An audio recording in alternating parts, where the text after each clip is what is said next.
So there are Moors that have been calling Rise of the Moors and Moors that associate with Rise of the Moors and Moors that watch videos of Rise of the Moors and Moors that bear arms domestic terrorists. So there's been Moors calling other Moors domestic terrorists just because they have arms. And then they specify, you know, a lot of Moors, it's not just one Moor, but there's several Moors that have specified that I don't honor the teachings of Noble Drew Ali because I suggest Moors bear arms. I encourage Moors to bear arms, and I encourage Moors to protect themselves. So I'm going to use Prophet Noble Drew Ali's teachings to prove that I respect Prophet Noble Drew Ali's teachings. Because a lot of Moors like to cherry pick what Prophet Noble Drew Ali said to push their agenda that I don't honor Prophet Noble Drew Ali, which is a complete farce. It's buffoonery.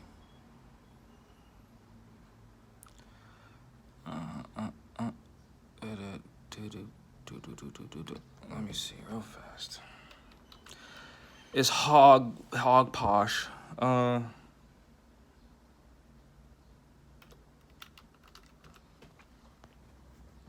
It's hot dog water. That's what it is. Hot dog water. Dude. Here we go.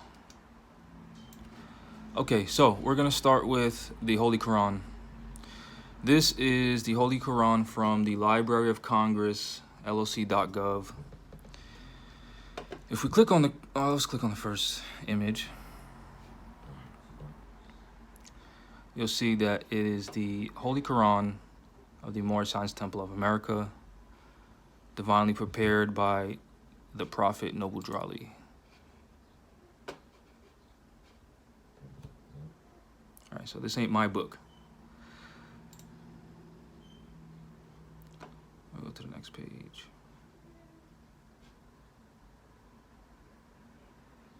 And the next page.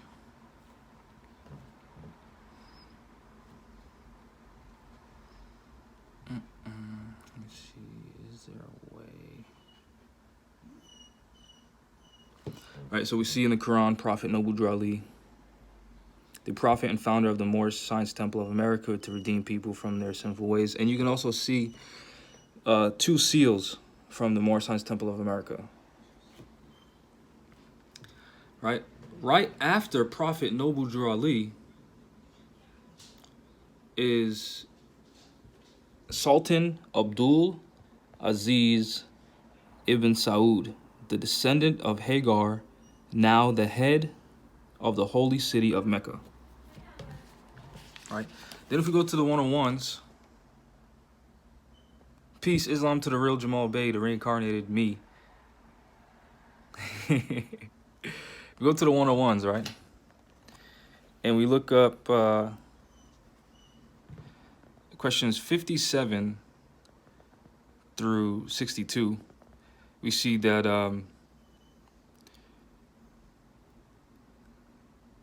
Adam and Eve are the mothers and fathers of the human family. They're Asiatics and Muslims. We can see that they went into Asia. We can see that the modern name given to their children is Asiatics. And we can see that the people that are guarding the holy city of Mecca are referred to as angels. The modern name for those angels are Asiatics. The shade of their skin is olive. And if you look up olives, let's just do that real fast, because there's some people out there that think that olives are only green.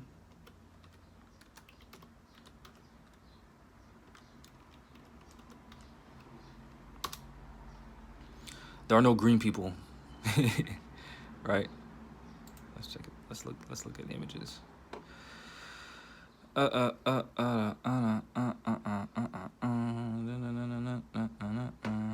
at that right there. Olive brown. There's green olives, there's dark green olives, there's brown olives, right? So obviously, if the prophet's talking about their skin tone is olive, then we can see that, okay, that looks about right. Right? Drawley didn't say use Google. Dang. So, we can conclude that, one, if the Prophet Noble Drawley is referring to Abdul Aziz ibn Saud as the descendant of Hagar, now the head of the holy city of Mecca, we can see that he's referring to him as the head of the holy city of Mecca. He's also referring to him as an Asiatic and an angel. Right? So, to my knowledge, you don't really get any higher status than an angel, because Prophet Noble Drawley was also an angel. Right? So, let's go. Because clearly Moors don't read their own Quran. All right, you see where Prophet Noble Drawley is a thought of Allah, and the Prophet is a thought of Allah manifest in human flesh, right? An angel is a thought of Allah manifest in human flesh. So we can see that Prophet Noble Drawley and Sultan Abdul Aziz ibn Saud are both angels. Now, if we click on Sultan Abdul Aziz, that's him, right? It's the same person in the Quran. If you click on him, if you read about him, right, you will see that he reconquered his homeland, right? See that? He reconquered it. You will also see, let me see, where is it? Where he called his people to arms. Many former supporters of the House of Saud rallied to Abdul Aziz's call to arms.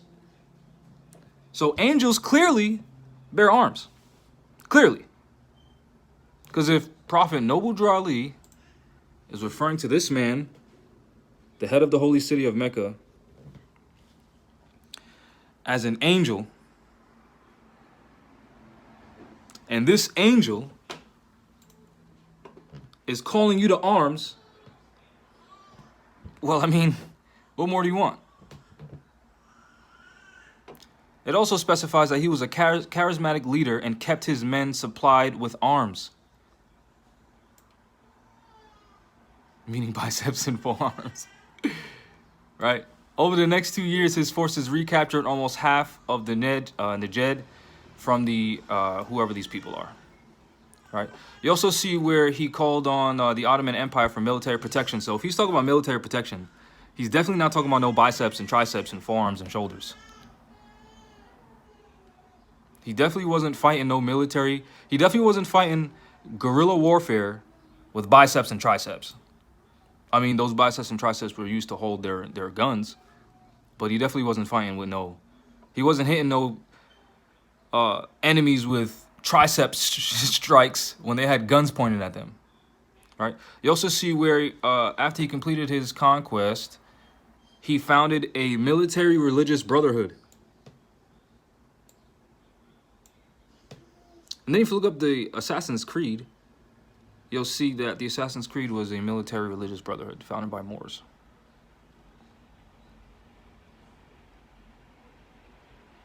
What else we got here?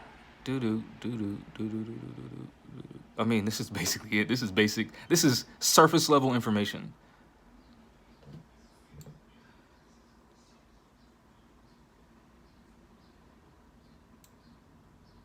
That seems to support what Prophet Noble Drawley said.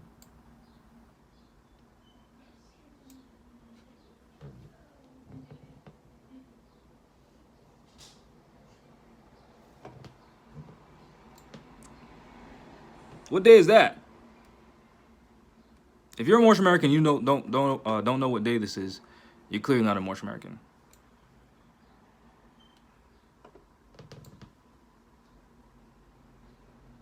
This is clearly what Prophet Noble Drawley said. If on the Prophet's birthday, 1926, the leading figures in Mecca, Medina, and Judea proclaimed Abdul Aziz the king of Hejaz, well then clearly the Prophet wasn't just making it up. Clearly. And clearly this man is in our religious book. Clearly this man is referred to as an angel. And clearly this man was bearing arms. That's how he lost one of his eyes. You see the older pictures when he's older, he lost one of his eyes. How, Jamal? Combat. And it wasn't with no triceps and biceps.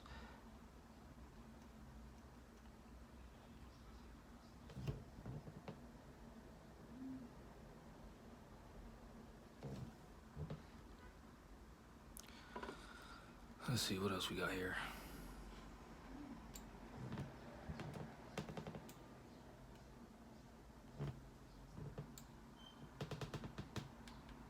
Come on.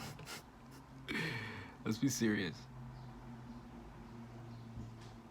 This is what this angel did for his ancestral estate. He fought for it back. This angel is in our holy book. Right after the prophet. Literally, immediately after him. Immediately after Prophet Noble Drew Ali. Right, so this is Abdul Aziz, right? Then we go to the image before. It's the prophet. So clearly, this prophet is telling you, you should probably imitate not only me, but this man as well. Why else is he right here? Explain to me. Go ahead, in the comments. Let me see.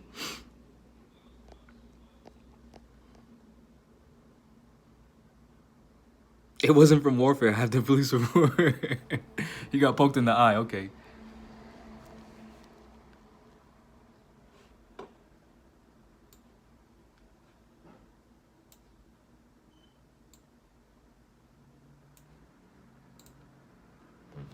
Why is he in our book? Why is he in our book?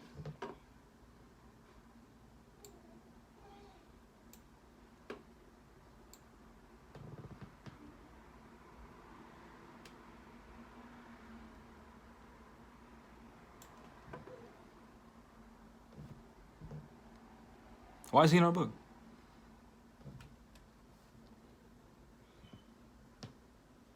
Why? For what? See his eye all fucked up?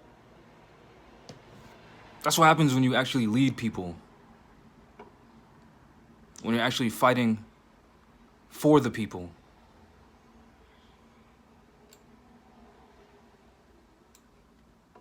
You go to war with them, by their side.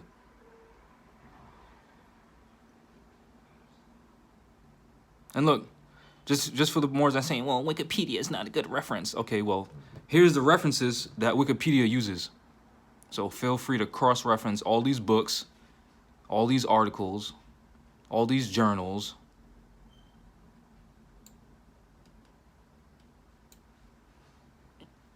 About the man in your holy book that you know fucking nothing about, but you claim to study the prophet and his teachings. You go, 89 references and further readings. So you can be studying for a long time.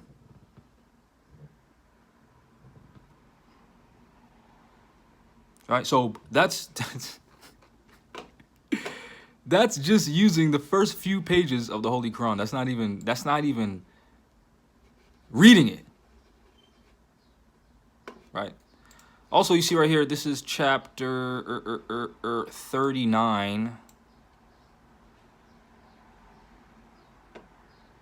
verse 11. It says, a good death is better than an evil life. Strive, therefore, to live as long as thou oughtst, not as long as thou can't, or as long as you can. While thy life to others, while thy life is to others worth more than thy death, it is thy duty to preserve it. So, if this man survived assassination attempts, how do you think he did that?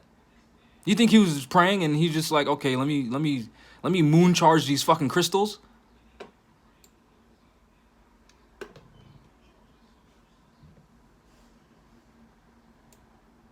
Is that what you think?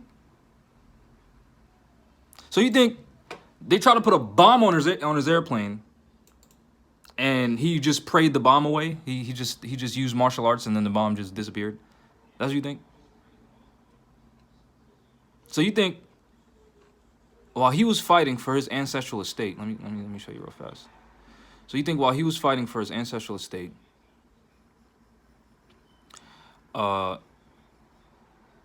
he wasn't protecting his life with arms? That's what you think? That's what you think? Where is it? Where is it at? Where is it at? Where is it at? Where is it at? Let me see real fast. There we go. Where is it?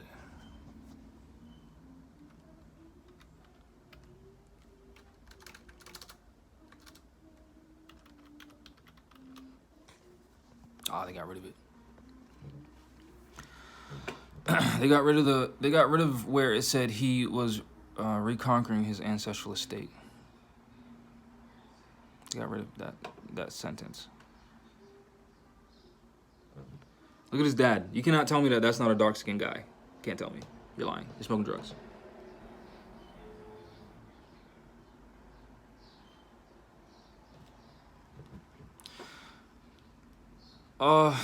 So when you talk about this right here, right? While thy life is to others worth more than thy death, it is thy duty to preserve it. If you think of that on a, that's on a micro scale, right? That's on the micro scale of self-preservation as it relates to an individual. When you're discussing principles of nationality, just like when the prophet said, stop clinging to names and principles that delude to slavery. When you deal with principles of nationality, this is in reference to national defense. What? All right, this is in reference to national defense and having a military to protect your nation. That's on the macro scale, which would mean the larger scale, as opposed to on an individual level. Then we can also reference, hey, shut up, stop barking, go upstairs. Go upstairs. We also have, where's it at? Caveat emptor, right?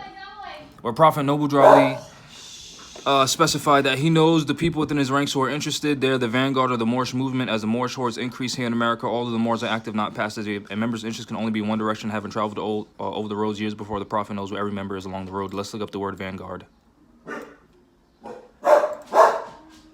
No barking. Vanguard. Right? From avant and front plus guard. So let's look up guard. Look how fucking hard this is. Guard. A body of soldiers.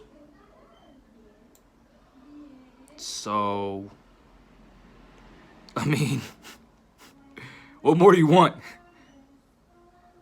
What more do you want? So is Rise of the Moors domestic terrorists? Or does Rise of the Moors teach what Prophet Noble Drew Ali taught?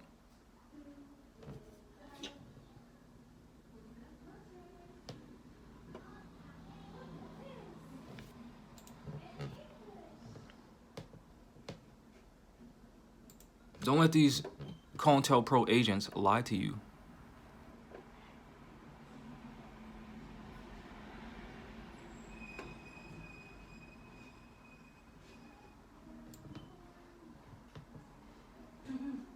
That's your jam right there? You love that song, Lenny? You stay. Go upstairs. That's basically it, Moors.